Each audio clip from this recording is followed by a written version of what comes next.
पे जो गाड़ी लगा रखी है इनको हटाए यहाँ से। जैसा कि मैंने इससे पहले वाले वीडियो में मैंने आप सबको कहा था कि अगला जो वीडियो होगा उन सभी क्वेश्चनों का जवाब होगा जो मैंने आप लोगों को पिछले वीडियो में क्वेश्चन बताए थे। साथ ही साथ में कुछ और नए क्वेश्चन भी मैंने इसमें ऐड किए हैं जो कैंडिडेट ने कमेंट बॉक्स के माध्यम से मेरे से पूछे हैं। तो शुरुआत करते हैं उन क्वेश्चनों की। मेरे साथ में अंकित सर जिन्होंने फर्स्ट शिफ्ट में पेपर दे के आए। तो थोड़ा सा आपको यहाँ पे आसपास साउंड का इशू आ सकता है, काफ़ी रश था इसलिए मैं अंदर होटल के अंदर आके बात कर रहा हूँ, बट यहाँ पे भी साउंड ज़्यादा है तो थोड़ा सा आप कोऑपरेट कीजिएगा। आइए हम क्वेश्चनों की तरफ चलते हैं, उनके जवाबों की तरफ जिनके बारे में मैंने आपसे डिस्कस किया था। तो सबसे पहले तो मैं ये बात करूँगा कि मेल वॉइस आई थी या फीमेल वॉइस? मेल वॉइस थी। अच्छा, एक चीज़ और कि जो मैटर था वो कौन से टॉपिक पे था? वो मातृभाषा पे। मातृभाषा पे।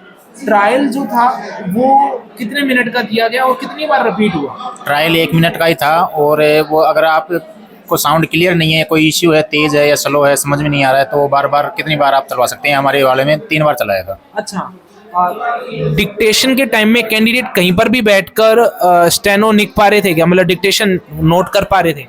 हाँ, पूरे में करवा रहे थे। ठीक है। उसके बाद में अगर मैं ये बात करूं कि जो हमारा ट्रायल डिक्टेशन और मेन डिक्टेशन के मध्य कितने मिनट का गैप था? लगभग 5 मिनट का गैप था। अच्छा, और अल्ट कीज वगैरह आई थी कुछ? अल्ट की आई थी। जैसे एक तो हृदय वाला आया था। हाँ। और चंद्रबिंदु आया था और क्रम वाला क्रय आया था और प्रकृति वाला क्रय, दोनों क्रय आए थे। ठीक है। इन्विजिलेटर के द्वारा क्या क्या गाइड किया गया? इन्विजिलेटर के द्वारा तो मेनली तो लॉगिन के बारे में ही गाइड किया गया था और एक वो कंफर्म कर रहे थे कि वॉइस क्लियर है या नहीं है। ठीक है।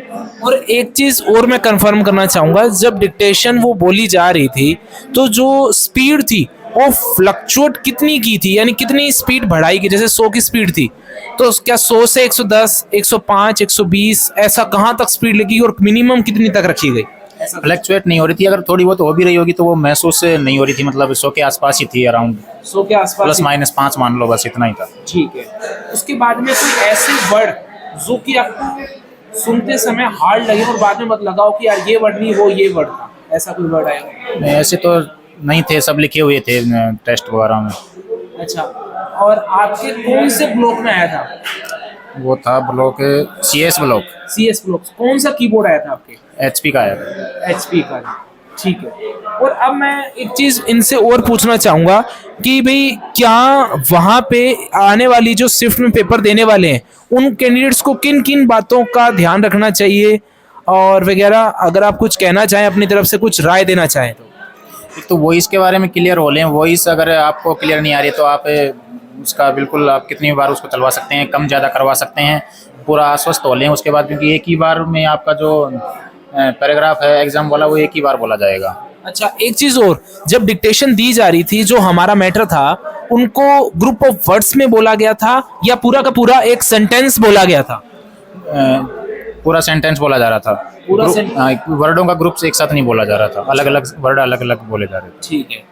उसके बाद में अगर मैं ये बात और बोलूँ, क्या उन्होंने पूर्ण विराम और क्या बोलते हैं पैराग्राफ बोला था? हाँ, पैरा और पूर्ण विराम और कोमा तीनों ही बोले थे। कोई डिजिट्स वगैरह आया? डिजिट्स वगैरह कुछ नहीं आई। ठीक है।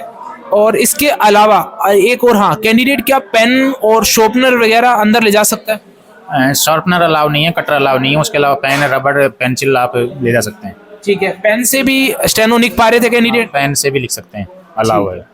और कोई ऐसी, जैसे वहाँ पे जो बायोमेट्रिक और वगैरह थी वो एंटर और एग्जिट दोनों टाइम की गई? दोनों टाइम की गई थी, एक एग्जाम खत्म होने के बाद और एग्जाम शुरू होने से क्या एंट्री करते समय वीडियो रिकॉर्डिंग भी की जा रही थी? वीडियो रिकॉर्डिंग का तो सर कंफर्म नहीं है। ठीक है। और इसके अलावा भी आप लोग अगर कोई भी क्वेश्चन पूछना चाहते हैं कि हाँ ये डाउट है, तो आप लोग वीडियो के डिस्क्रिप्शन में अपना वो क्वेश्चन रखें। नेक्स्ट वीडियो में मैं उन क्वेश्चनों का आप लोगों को जवाब दूंगा।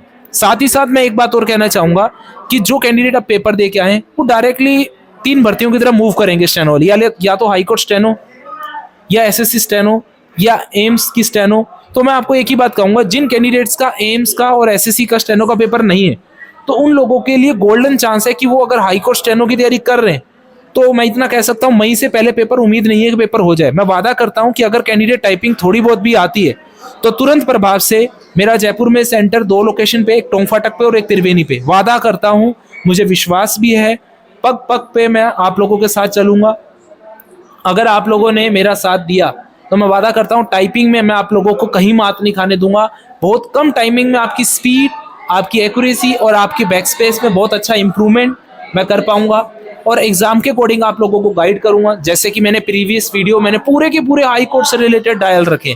और एफिशिएंसी, अगर कोई कैंडिडेट जुड़ना चाहता है, और एफिशिएंसी में अभी सिर्फ कम फीस रखी गई है, 500 रुपये ऑनलाइन फीस है, आप लोग ज्वाइन कर लें। 22-23 तारीख तक ये फीस रहेगी, उसके बाद में फीस शायद बढ़ सकती है ऑनलाइन। तो तुरंत प्रभाव से आप ऑनलाइन एफिशिएंसी के लिए कोर्स खरीद कर आप ज्वाइन कर सकते हैं और आप लोग फ्री में एफिशिएंसी के पेपर प्राप्त कर सकते हैं। साथ ही साथ हाई कोर्ट स्टेनो के अंतर्गत जो मैटर आया था स्टेनो का, वो भी आप पीडीएफ फॉर्मेट प्राप्त कर सकते हैं और टाइपिंग से रिलेटेड जो फ्री सॉफ्टवेयर है वो भी प्राप्त कर सकते हैं। बहुत सी चीज़ें वो आप लोगों को बता दी जाएगी। ठीक है जी, तो इसी के साथ में मैं वीडियो यहीं समाप्त करता हूँ। जय हिंद, जय भारत।